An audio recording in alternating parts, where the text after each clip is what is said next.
The biggest issue I see with so-called AI experts is that they think they know more than they do. And they think they're smarter than they actually are.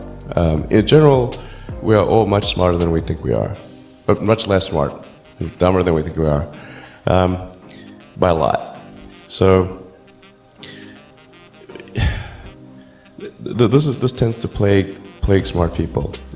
They just can't. They define themselves by their intelligence, and they don't like the idea that a machine could be way smarter than them. So they discount the idea, which is fundamentally flawed. That's the wishful thinking situation. I'm really quite close to, I'm very close to the cutting edge in AI, and it scares the hell out of me. It's capable of vastly more than almost anyone knows, and the rate of improvement is exponential. You can see this in things like AlphaGo, which went from, in the span of maybe 6 to 9 months, it went from being unable to beat even a reasonably good Go player to then beating the European world champion, who was ranked 600, then beating Lisa Doll 4-5, who had been world champion for many years, then beating the current world champion, then beating everyone while playing simultaneously. Then there was AlphaZero, which crushed AlphaGo 100-0. And AlphaZero just learned by playing itself, and it can play basically any game that you put the rules in for. Whatever rules you give it, it literally read the rules, play the game, and be superhuman for any game. Nobody expected that rate of improvement. If you ask those same experts who think AI is not progressing at the rate that I'm saying, I think you will find that their predictions for things like Go and other AI advancements have their batting average is quite weak. It's not good. We'll see this also with self-driving. I think probably by end of next year, self-driving will encompass essentially all modes of driving and be at least 100 to 200% safer than a person by the end of next year. We're talking like maybe 18 months from now. NHTSA did a study on Tesla's Autopilot version 1, which is relatively primitive, and found that it was a 45% reduction in highway accidents. And that's despite Autopilot 1 being just version 1.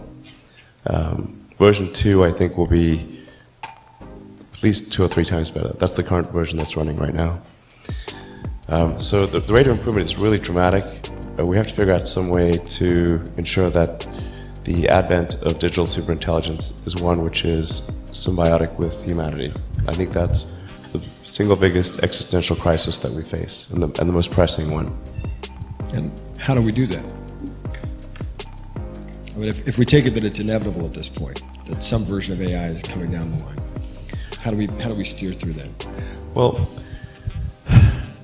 I'm not normally an advocate of regulation and oversight. I mean, I think one should generally err on the side of minimizing those things.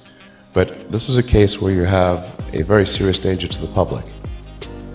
And therefore, there needs to be a public body that has insight and then oversight to confirm that everyone is developing AI safely. This is extremely important. I think the danger of AI is much greater than the danger of nuclear warheads, by a lot. And nobody would suggest that we allow anyone to just build nuclear warheads if they want. That would be insane. And mark my words, AI is far more dangerous than nukes. Far. So why do we have no regulatory oversight? This is insane. Well, it's a question you've been asking for a long time. I think it's a question that's come to the forefront over the last year, where you begin to realize that it doesn't necessarily, I think we've all been focused in on the idea of artificial superintelligence, right? Which is clearly a danger, but maybe, a little further out. What's happened over the last year is you've seen what I've been calling artificial stupidity. You're talking about, algorithmic manipulation of social media. Like we're in it now. It's starting to happen. What's the intervention at this point?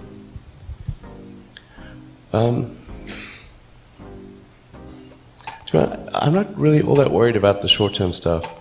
things that are like narrow AI is not a species level risk. It will result in dislocation, in lost jobs, and the sort of better weaponry and that kind of thing. But it is not a fundamental species level risk, whereas digital superintelligence is. So it's really all about laying the groundwork to make sure that if humanity collectively decides that creating digital superintelligence is the right move, then we should do so very, very carefully. Very, very carefully. This is the most important thing that we could possibly do. Yeah. Building on that, other than AI and the other issues that you're tackling, transportation, energy production, aerospace, what issues should our next generation of leaders be focused on solving? What else is coming down the line?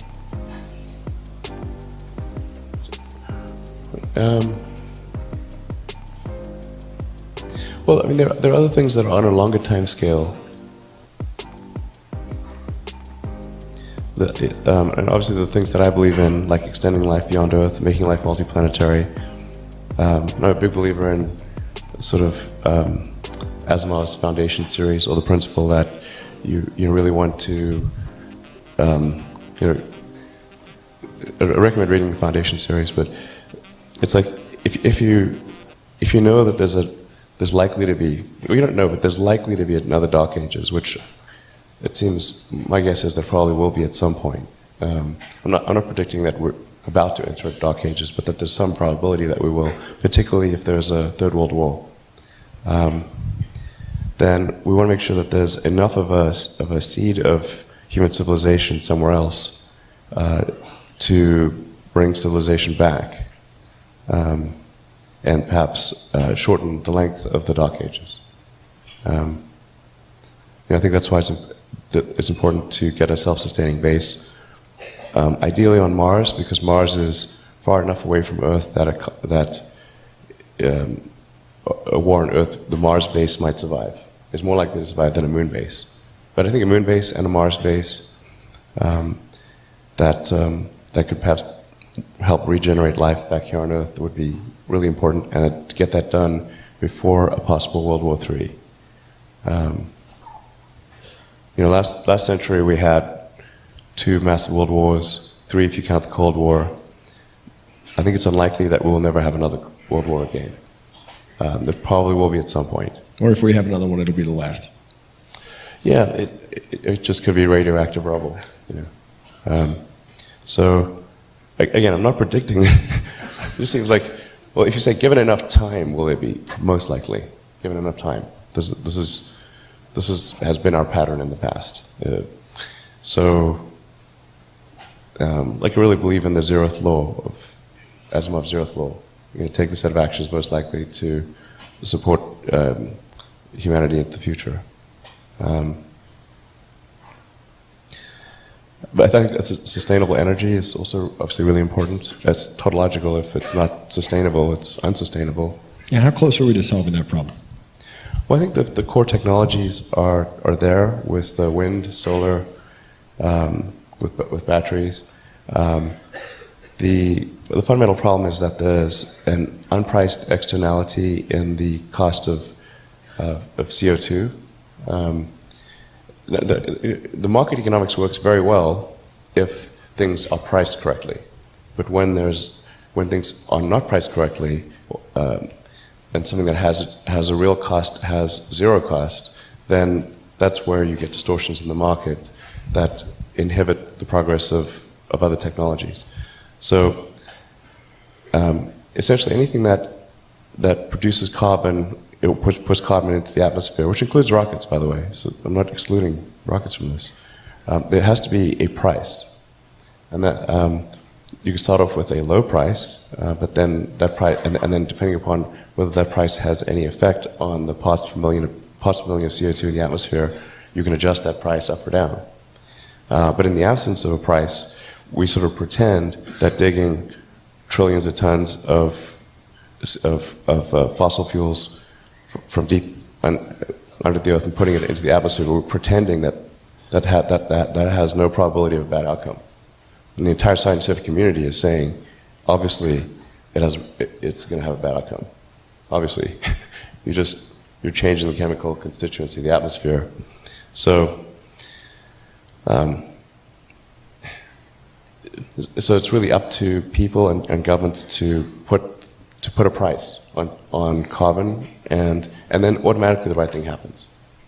It's really straightforward. What do we do with the carbon that's already up there? I actually think we can manage with the current carbon level, or even a little bit higher. It's and this is going to sound like I'm backtracking, but there's actually an argument that more carbon in the atmosphere is actually good, but up to a point. So we might actually arguably have been a little carbon starved. If you go back 200 years ago and say, okay, a few hundred years ago, we had like 280, 290 parts per million of carbon. We're probably a little carbon starved. Now we're about 400, just past 400 mark. I think somewhere in the 400s, probably okay. We don't have to worry about sequestering carbon or anything like that. But now, if this momentum keeps going, and we start going up to 600, 800, 1,000, 1,500, that's where things get really squirrely. The sheer momentum of the world's energy infrastructure is leading us in that direction. So it's just very important that the public and the governments push to ensure that the correct price of carbon is paid. So that will be the thing that matters. Yeah. Our audience is very interested in knowing how many hours of sleep you got last night. I don't know, about 6, 5 or 6, I think. 5? I don't know. I feel like we know part of the answer to this because you were trapped in Westworld for a while. But how? I mean, on a regular day for you, are you sleeping? You're not sleeping a lot, right? Oh, geez, do I look that bad? No. You look great. Oh, but thanks. we just imagine with the amount of responsibilities, with the amount of, with what you've got going on, do these problems still keep you up at night, or do you think we're on our way to solving them? Well, right now the only things that are really stressing me out in a big way are AI, obviously. That's like always there. And I'm working really hard on Tesla Model 3 production. We're making good progress, but it's hugely hard work. But those are the two most stressful things in my life right now. Yeah. Our audience really wants to know, what do you hope the world will look like for children born today when they're your age? When, sorry? What do you hope for the world to look like? What's the best case scenario? Say we solve these problems. What's that world look like?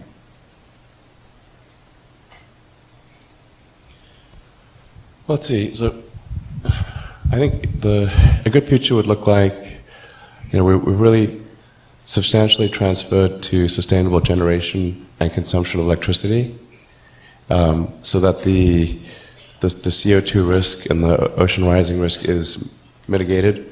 And we're not looking at having Florida and sort of large portions of the world underwater. That'd be great. Not to have addressed that risk. That'd be enormous. For us to have a base on the moon, base on Mars, be out there exploring the solar system, start building industry on essentially having human civilization go out there and have it be such that anyone can go to the moon or Mars or out to the solar system if they want, to make it really affordable. I do think it's important that there's competition, that there are multiple companies doing this, not just SpaceX. And that AI risk is that I guess there's sort of a benign AI, and that we're able to achieve a symbiosis with that AI. Ideally, the AI.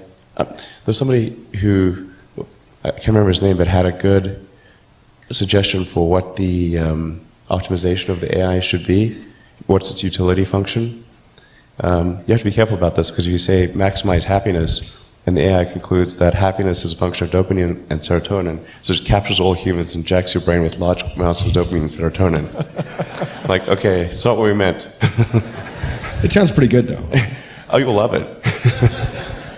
But I like the definition of, like, the AI should try to maximize the freedom of action of humanity. Maximize the freedom of action. Maximize freedom, essentially. I like that definition. But we do want a close coupling between collective human intelligence and digital intelligence. And Neuralink is trying to help in that regard by creating an interface between, a high bandwidth interface between AI and human brain. We're already a cyborg in the sense that your phone and your computer are kind of an extension of you. Just low bandwidth input output. Exactly, it's just low bandwidth, particularly output. I mean, 2 thumbs basically. So how do we solve that problem? The bandwidth thing? The bandwidth issue. I mean, we've all succumbed to it now. We're all cyborgs. We're just low efficiency cyborgs. So how do we make it better? I think we've got to build an interface. Like, we didn't evolve to have a communications jack, or some. So there's got to be essentially vast numbers of tiny electrodes that are able to read write from your brain. Of course, security is pretty important in this situation, to say the least. I was going to say, I'm not coming with. I'm keeping my brain air-gapped. Yeah. Well, I think a lot of people will choose to do that. But it's a bit like Ian Banks' neural lace. Mm-hmm. But in the case of neural lace, it's sort of that's there from when you're born, or it's more of a backup. Sorry? It's a backup. Yeah, kind of a backup. This would be, there's a digital extension of you that is an AI, the AI extension of you, a tertiary layer of intelligence. So you've got your limbic system, your cortex, and the tertiary layer, which is the digital AI extension of you. And that high bandwidth connection is what achieves a tight symbiosis. I think that's the best outcome. I hope so. If anybody's got better ideas, I'd love to hear it. We're talking about another project that you're working on that our audience wants to know a little bit more about, Starlink. Oh. Can you tell us anything? Do you mean Skynet? Hopefully not Skynet. It's internet in the sky.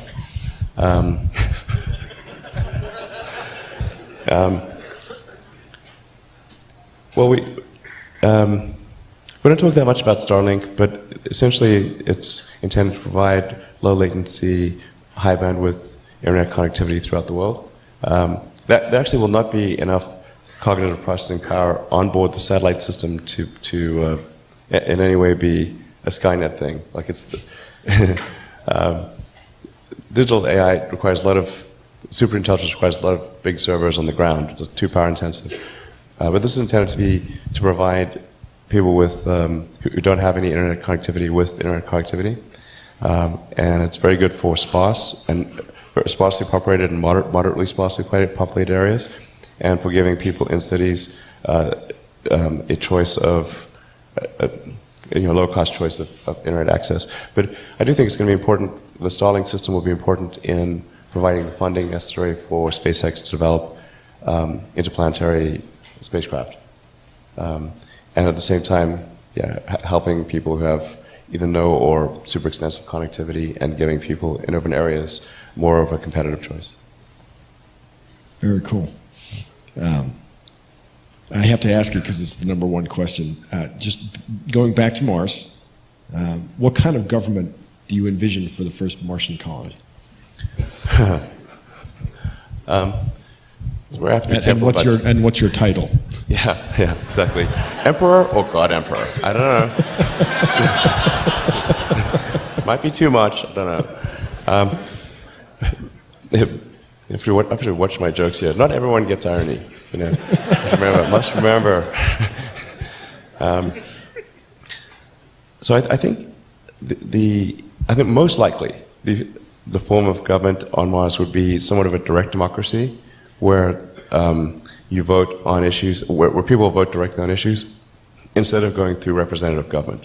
When the United States was formed, representative government was the only thing that was logistically feasible, because it was no way for people to communicate instantly.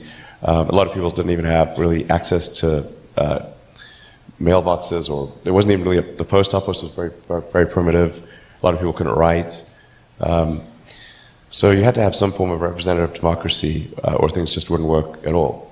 But I think on Mars, most likely it's going to be everyone votes on every issue, and that's how it goes.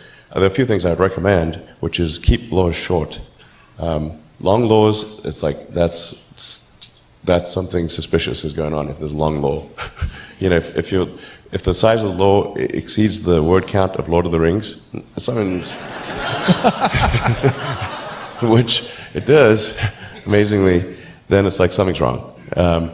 So there should be a limit to the size of the law that you should be able to digest it. Like, how come you can read the Constitution and all of the amendments, like you can read those in maybe an hour? And we govern so much of our civilization by that, and yet modern law is this obtuse, super boring tome that's indecipherable to almost anyone. So I think direct democracy, laws that are comprehensible. I think having some kind of hysteresis on, like, it should be easier to remove a law than create one, because things just get to inertia. You have to have something that's going to overcome inertia. So probably, I don't know what the right number would be, maybe it's like 60-40. Maybe it requires 60% to get a law in place, but any number above 40% can remove a law. Otherwise, you just get laws just accumulate over time, and it's sort of like Gulliver, where you just get trapped by all these tiny strings and you can't move. You get hardening of the arteries of civilization with rules and rules and rules and rules. So it should be just easier to get rid of a rule than to put one in. Maybe they should even have like some kind of sunset clause, so that they just automatically expire unless there's enough of an impetus to keep them around. I know there's a fair amount of interest. I'm interested in hearing a little bit more about the very early days with Tesla and how it came together. Your brother Kimball is here. I thought we'd bring him out. Sure. You guys could talk a little bit about it.